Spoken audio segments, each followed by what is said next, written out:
Hello, and welcome back to Daily Story, your home for thrilling audio adventures. This is MagicSurprise F, and we are so grateful to have you with us.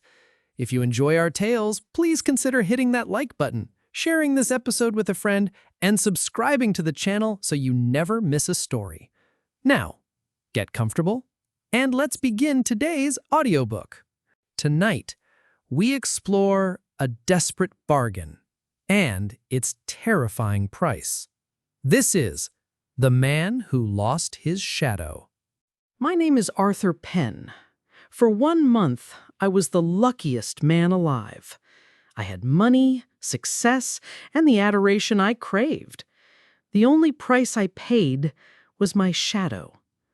I thought it was a bargain, until the night it came back to hunt me. 6 weeks ago, I was a ghost haunting my own life. My business had collapsed, my debts were a invisible man shuffling through the crowds. It was on a rainy Tuesday, at my absolute lowest, that I met him. He was standing in a darkened alley, impeccably dressed in a gray suit, his face unremarkable and utterly forgettable. "You look like a man who has lost everything, Mr. Penn," he said, his voice smooth and devoid of any emotion. I flinched. "How do you know my name?" "I know many things," he replied, stepping forward. He didn't seem to get wet from the rain. "I can give you everything you've lost: success, wealth, respect. All I ask for in return is something you won't miss. A trifle." "What?" I asked, my desperation overriding my fear. "Your shadow," he said with a thin smile. "It's just borrowed light, a useless silhouette. You won't even notice it's gone." I should have run.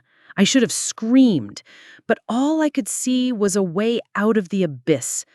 I laughed, a broken, hollow sound. "My shadow? Take it. It's yours." "A deal is a deal," the man in gray said. He extended a hand. I shook it. His skin was cold, like marble. As our hands parted, I felt a strange pulling sensation at my feet, like a thread being snipped. The man in gray tipped his hat and melted back into the alley's gloom. The next morning, I woke up to a call from my bank. A clerical error had been discovered. A forgotten trust from a distant relative had matured. $500,000 was now in my account.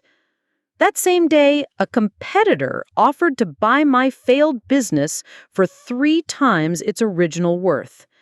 It was a miracle. For weeks, I lived in a golden haze. I walked under the bright sun and, true to the man's word, cast no shadow. It was a small, strange quirk in a new life of unbelievable fortune. I felt lighter, unburdened. The first sign of trouble was a flicker in my peripheral vision. I'd be walking down a brightly lit street and see a sliver of darkness dart behind a corner. I dismissed it as a trick of the light. Then, objects in my apartment began to move. A book would be on the floor when I was certain I'd left it on the table. The knife block in my kitchen would be rearranged. I blamed it on my own carelessness. The true horror began during a high-stakes poker game. I was on a winning streak, holding an unbeatable hand.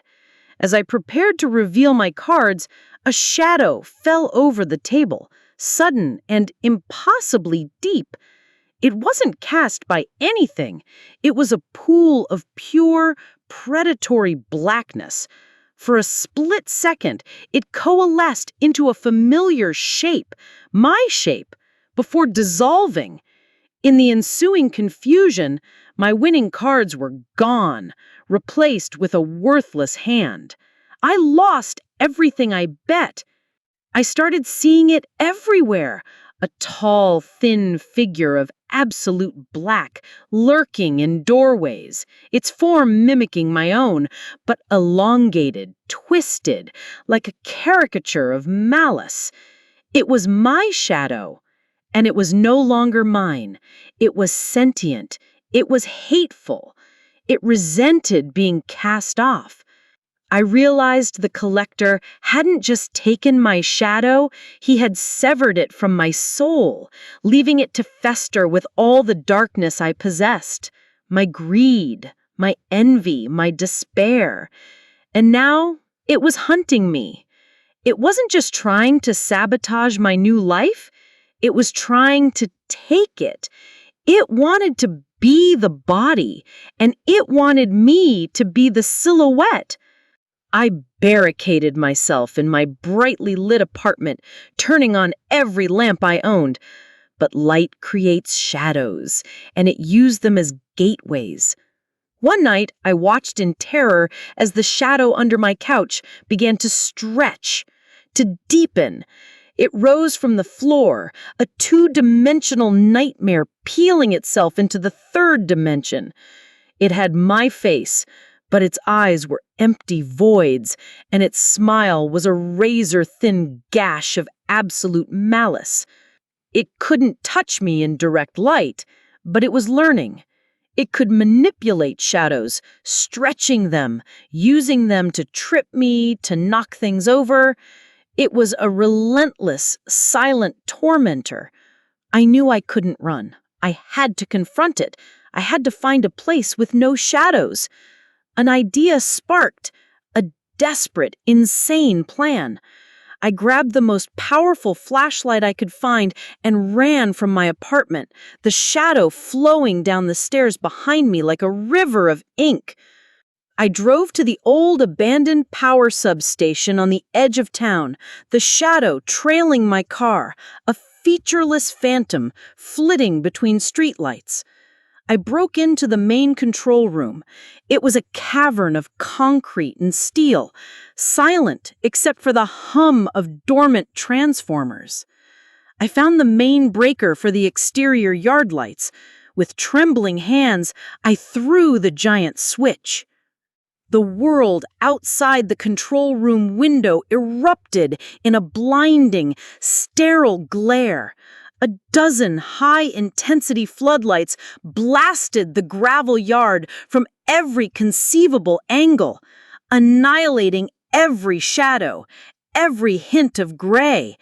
It was a stark landscape of pure, unforgiving light. I stepped out into the yard, my heart pounding. The shadow was gone. Vanished. There was nowhere for it to exist. I laughed. A cry of relief.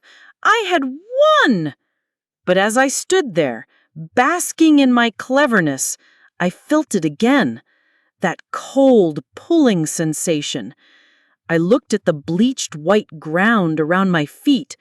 A new shadow was beginning to form. Not from the lights above, but from me. My body was casting a faint, gray outline. And it was getting darker. I understood the trap too late.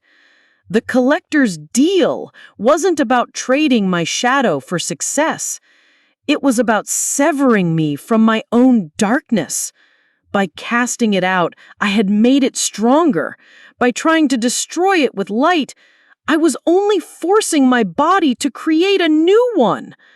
To be whole, I had to accept the darkness I had so eagerly sold. The shadow that hunted me materialized at the edge of the light, hesitant. It couldn't enter the blinding glare, but it was waiting. I turned off my flashlight and took a deep breath. "All right," I whispered into the humming air. "You win. Come back." I walked towards the edge of the illuminated circle, into the encroaching twilight. The shadow thing watched me, its empty eyes filled with a cold intelligence. As I stepped out of the light, it didn't attack. It flowed towards me, and as it made contact, it merged with my skin. The cold was absolute. I felt a lifetime of my own rejected bitterness, envy, and fear flood back into me. It was agony. But then it was quiet. I was whole. I looked down. At my feet, connected to my heels, was my shadow. It was normal. It was mine. The money is gone. The luck has vanished.